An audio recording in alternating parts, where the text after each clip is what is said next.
after I knocked out Pereira in Miami, we went to Tootsie's the next night, and they were like, yo, P. Diddy wasn't here watching your fight last night. I was like, wait, word? Crazy. And I went and checked my DMs, and I saw, oh, shit, he hit me up. And he was talking about 2 months later, I want to do an interview or whatever. And I said, here's my manager's number. Bob, cool. Nothing ever came off it. But again, that's why I say God be protecting me. Because who knows? Like, you never know. Oh, yeah, we're having this party later on.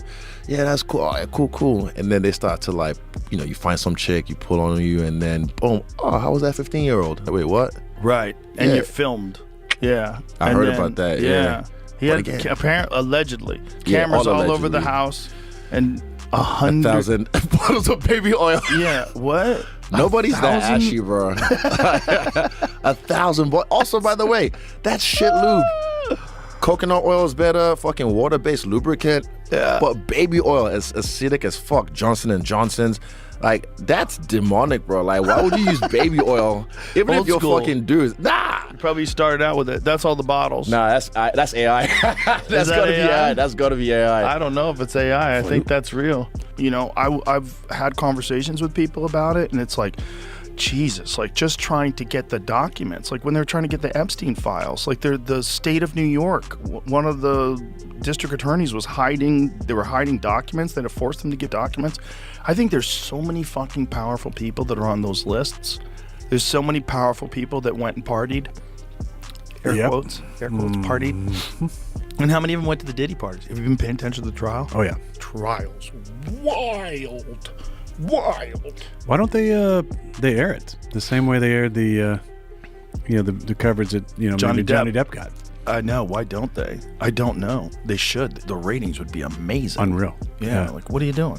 Why wouldn't you air that? What's going to happen though, you think? Well, Diddy's going to be in jail for the rest of his life. How many guys were on video saying, "Ain't no party like a Diddy party"?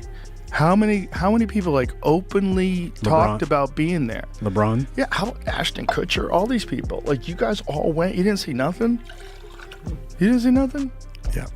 Donnell went? Yeah. Did he? Of course he did. Donnell trying to defend himself. Is he really? Yeah. Is he trying to defend himself right now? It's pretty funny. I got to call him up. Donnell, you got to back away from that.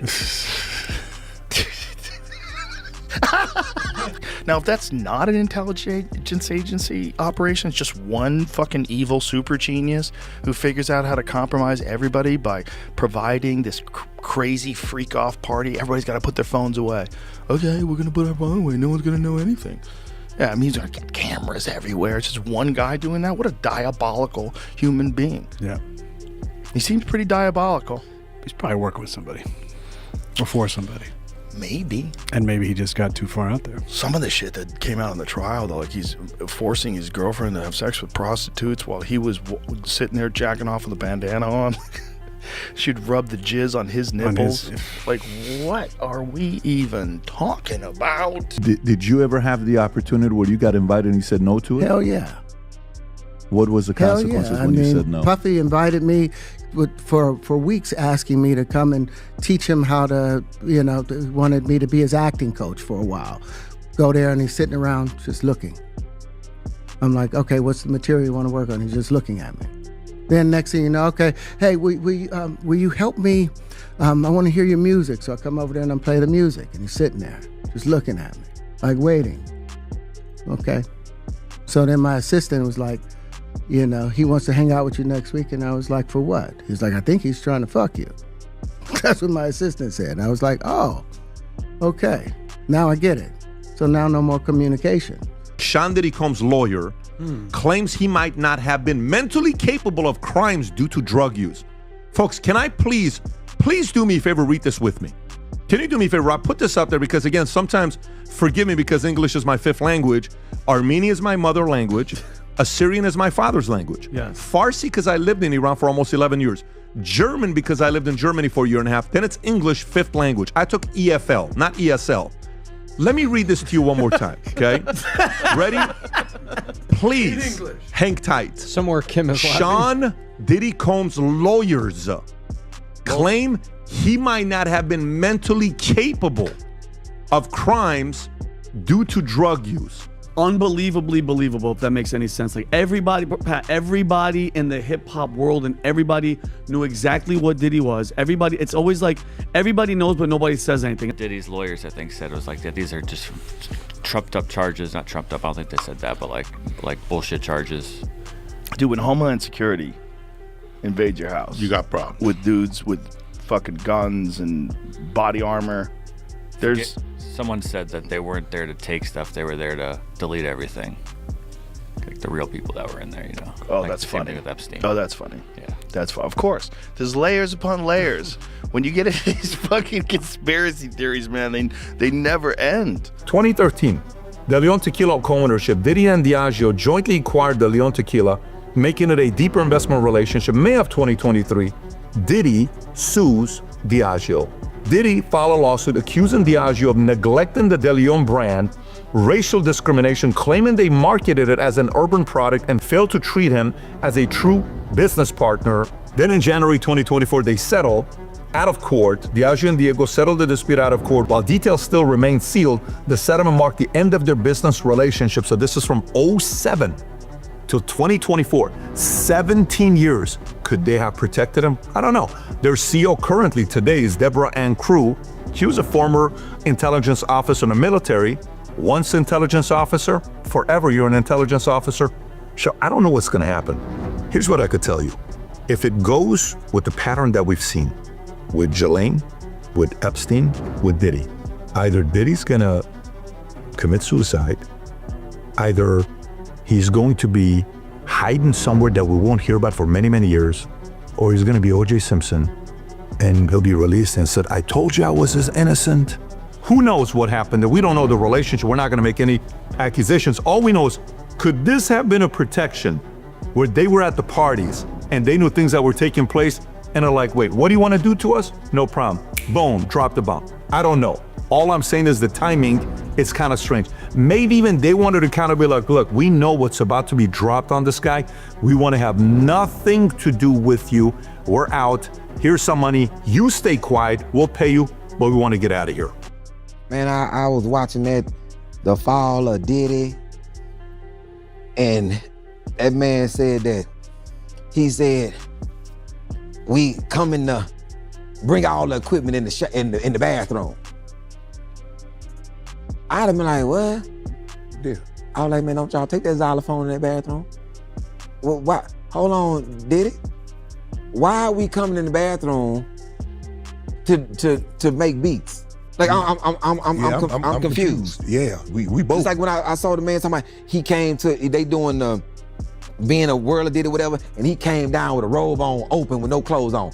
I would have whooped the out of Diddy if I came down and you got your meat out and we supposed to have a meeting. All right, you sure got, you know something? Everybody out of here, because I don't want y'all to see what's gonna happen to this boy. Right.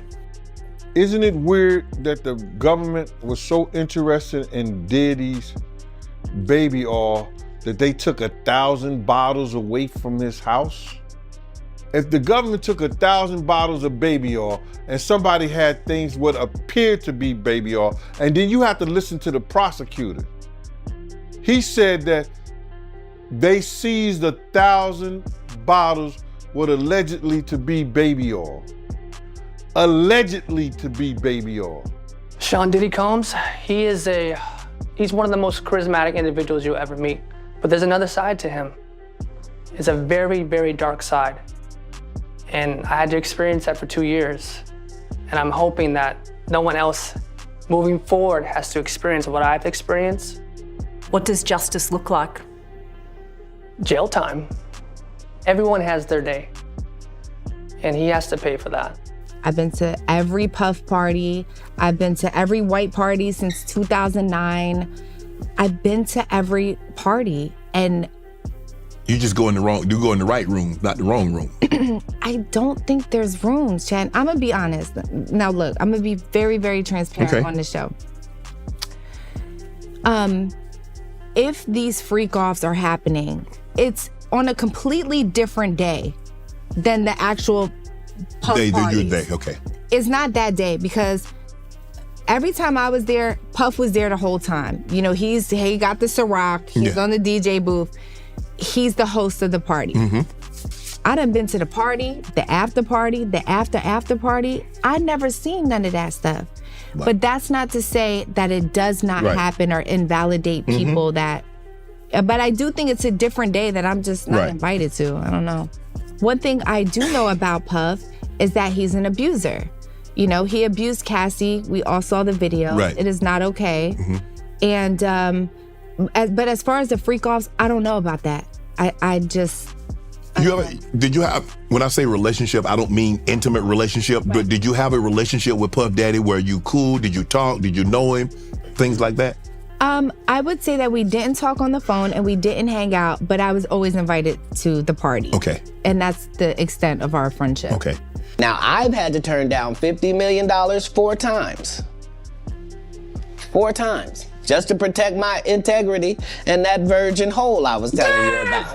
Right. Because P. Diddy be wanting to party. And you gotta tell him no. You got to tell him no. I did.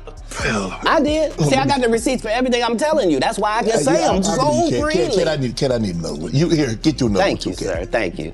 All of these big dick deviants is all catching hell in 2024. It's up for all of them. It don't matter if you Diddy or whoever you is. TG Jakes, any of them. All lies will be exposed. That's all. And anyone who takes that the wrong way, know why they take it the wrong way. All of his sexual encounters were consensual and have described the music mogul as a swinger who invited third parties into his bedroom. Last week, federal prosecutors offered Combs a chance to plead guilty for a reduced sentence. He turned down that offer. What that video proves is that whatever was happening in that hotel room, be it freak off, be it a swinging situation, she didn't want part of that. It was not consensual. So when Diddy stands up, or his lawyers do, because he is not taking the stand, fat chance, and says, what I did wasn't a crime, it was all consensual. Don't hate me because I'm a swinger. They're not gonna buy that because he's literally dragging Cassie Ventura back into a hotel room. Things have gone from bad to worse for Sean Diddy Combs. What once seemed like whispers of controversy have now exploded into full-blown legal chaos as a jury is officially being selected and the courtroom battles begin. The surveillance footage showing Diddy's alleged assault on Cassie Ventura is now at the center of the prosecution's case, serving as the primary evidence behind several assault charges. Despite pleading not guilty, Diddy and his legal team are now navigating a storm that's only getting more intense. In a dramatic twist, Sean Diddy Combs was reportedly offered a plea deal that would have reduced his sentence, but he turned it down, standing firm on his claim of innocence. The hip-hop mogul's rejection of the deal is making waves not just in court, but across the media landscape. ESPN's Stephen A. Smith weighed in on the matter during a panel with legal analyst Ellie Hong, who broke down the potential reasons behind Diddy's bold move. I can't wait for you to do that. First things first, him turning down a plea deal for a lesser charge, is that something to be expected? Should that be considered a surprise? What do you make of that? You know, it's an interesting little bit of last-minute gamesmanship here. It's not that uncommon for prosecutors to make an offer on the eve of trial. Now, the big question is, what were they offering, right? It's one thing if they were offering him 12 years. It's another thing if they were offering him 3 years or something like that. According to Hong, there are 2 likely explanations. First, Diddy genuinely believes he is innocent and wants to clear his name in court. And second, the terms of the plea were, in her words, too harsh for him to accept, possibly suggesting significant prison time or a felony record. Diddy and his attorney might have discussed everything in detail leading to this decision. Either way, this case is turning into one of the most high-profile celebrity trials in recent memory. The fact that he said no, you know, I guess it depends again on what the offer is, but he's dug in. Look, he appears to believe he's got a shot at winning this trial. Otherwise, he would have taken that plea. Because the downside here, if he loses this trial, Stephen, he's going to get 15 years minimum. And as you said before, up to life. So Sean Combs and his lawyer must have sat down and said, look, there's a chance to get out of this for less, but they're comfortable rolling the dice. Those are very high consequence dice to roll, though. Stephen A. didn't stop there. He also took a closer look at the jury selection process and how it could shape the outcome of this high-stakes trial. Joined again by legal expert Ellie Hong, the discussion turned to how federal courts handle jury selection quite differently from state courts. Hong explained that in federal cases like this, jury selection tends to move quickly and efficiently, avoiding the drawn-out timelines often seen in state courtrooms. Let's get to the jury selection, Ellie, which obviously started today. How long should we expect this process to take place? So this is federal court. Federal jury selection is way quicker than state jury selection, right? We've seen state cases drag on for weeks and weeks and weeks. I have had juries selected in multiple murder cases in 2 days or so. Now, we have the complication in this case that everybody knows the defendant. Everyone who comes in there as a prospective juror will have at least heard something about Sean Combs, about Diddy. So that takes longer to wade through. I am certain we will have a jury by the end of the week. If I had to guess, I would say we'll have one by Wednesday. Federal court moves pretty quick when it comes to jury selection. And with the media frenzy growing by the day, TMZ has also jumped into the mix, analyzing how this case might unfold in the weeks to come. Veteran defense attorney Mark Garagos didn't hold back, stating bluntly, no one's going to buy the argument from Sean Diddy Combs that all of his actions can be explained by him being a swinger. According to Garagos, that kind of defense isn't likely to hold water in court, especially with the video evidence in play. However, he also hinted that there could be more beneath the surface, things that haven't yet been revealed to the public. Like I said before, Nancy, the defense, I think, is not going to buy that. And they're not going to argue that, and I don't think the evidence is going to show that, but we'll wait and see. That's a heck of an argument if it were true, but I don't think that that's anywhere close to where any of this is headed. I think what you're going to see is that it's a different story, and so I would just counsel a little patience. Well, look, I mean, Mark, Mark Garagos also offered an intriguing perspective that added a new layer to the conversation. He pointed out that, contrary to popular belief, the case against Sean Diddy Combs is not legally classified as one of domestic violence. Let's be clear, Garagos emphasized, Diddy has not been charged with domestic violence, at least not in the official filings we've seen so far. So before we start constructing all kinds of theories based on something that I haven't seen, because I don't think of him that's beating detailed anywhere in the indictment. And a hotel That hallway. is- Oh, okay. So nobody is defending, least of all him, given his apology video. Nobody's defending what he did.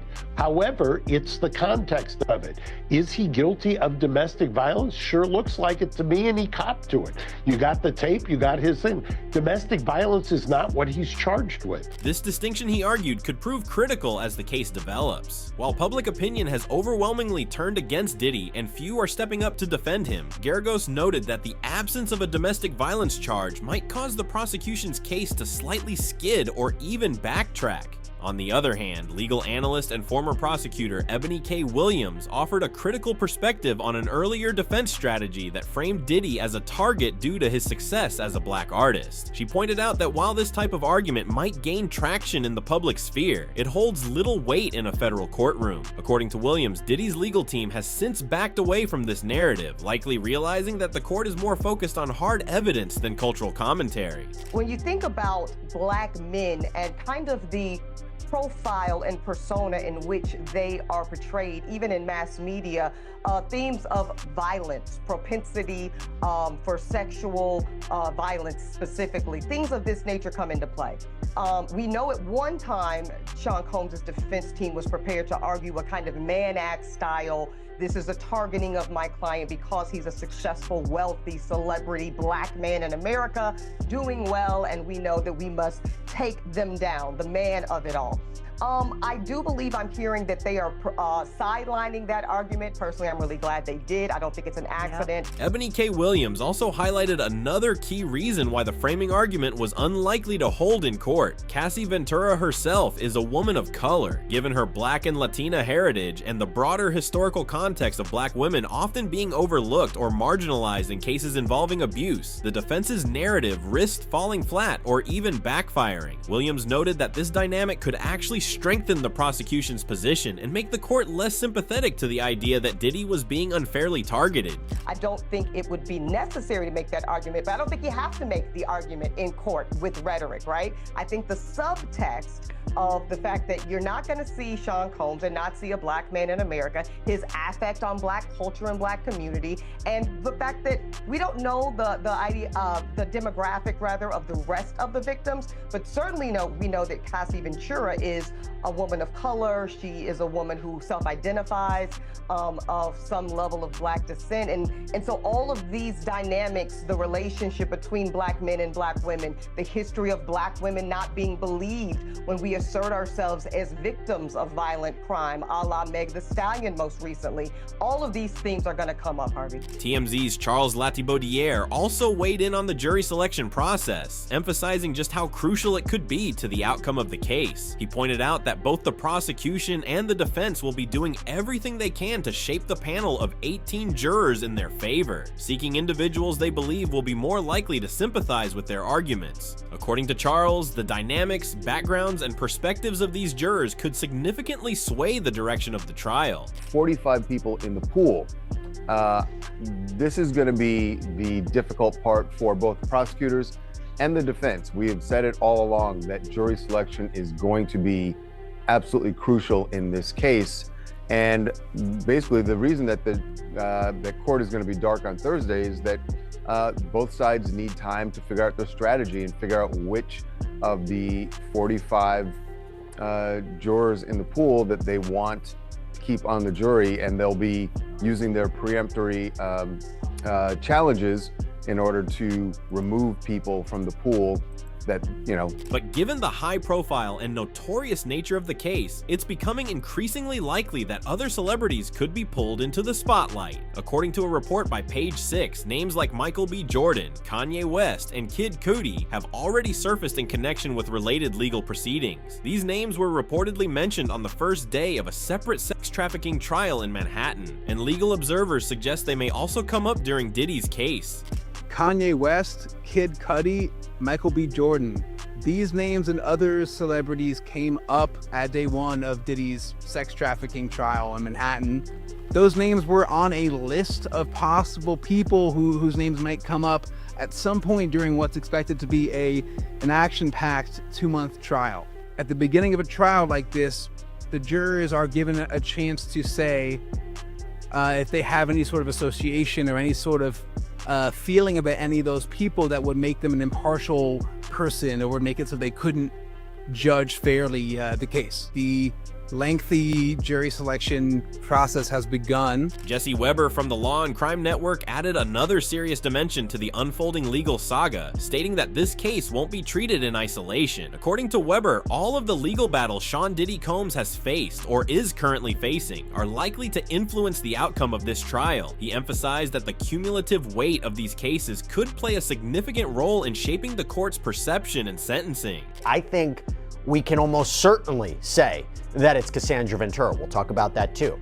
But for decades, Combs was this larger-than-life figure producing hits for stars like Notorious B.I.G., Mary J. Blige, launching his own fashion empire with Sean John, hosting these lavish parties attended by Hollywood's elite. But now, the man who once seemed invincible sits in a Brooklyn federal jail.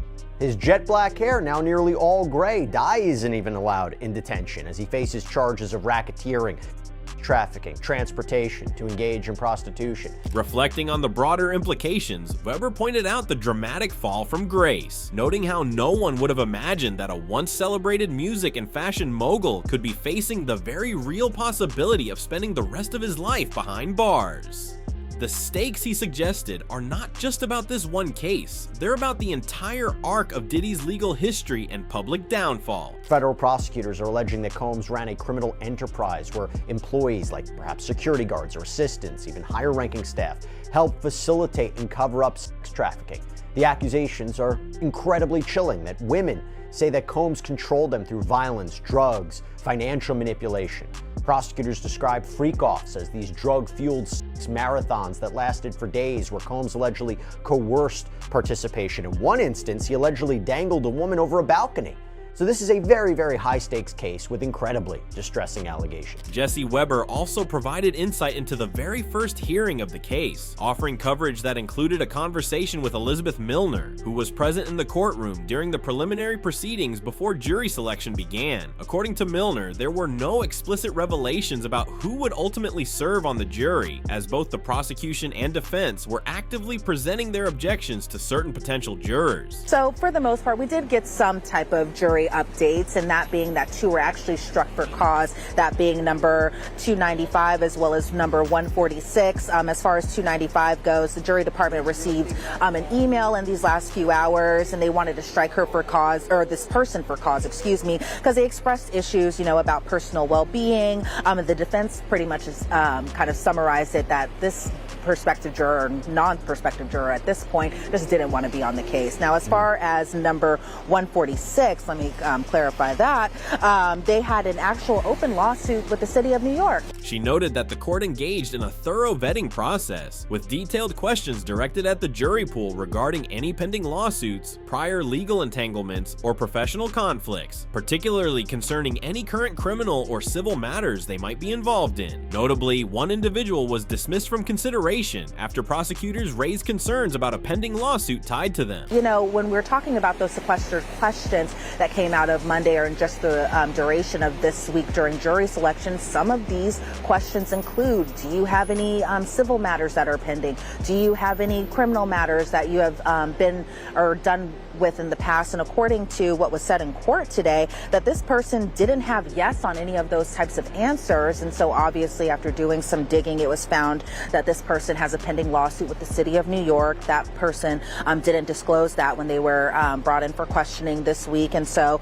the judge did say that, we're going to strike this person for cause, and that was approved. Discussing the defense strategy, Elizabeth Milner revealed that Diddy's legal team made attempts to exclude certain jurors based on their ties to law enforcement, expressing concerns about potential bias. However, the judge denied those requests, signaling a firm stance on maintaining a balanced yet impartial jury pool. Now, the defense kind of had an issue with that because it kind of bled into a little bit about number 131, but the judge said that those two issues weren't the same. So the question when it came to prospective juror number 131, the defense wanted them to strike them similar to the previous juror as well too, but that didn't happen because as far as this person, number 131, the question was just about the engagement with law enforcement. Now, this prospective juror worked in a legal aid office 20 years ago, and she was just an office manager. So the judge didn't find enough cause for them to strike that particular juror. Milner further explained that while the initial expectation was to have 18 jurors, 12 primary and 6 alternates, the court later signaled the possibility of expanding the panel to 21 jurors. However, she added that this number is not set in stone. There remains a chance the total could decrease depending on various factors, including whether potential jurors express a willingness to serve or if the judge determines that certain individuals are not fit to be part of the jury. So as far as when we came inside that courtroom today, we all thought that they were going to dwindle that number down from now 43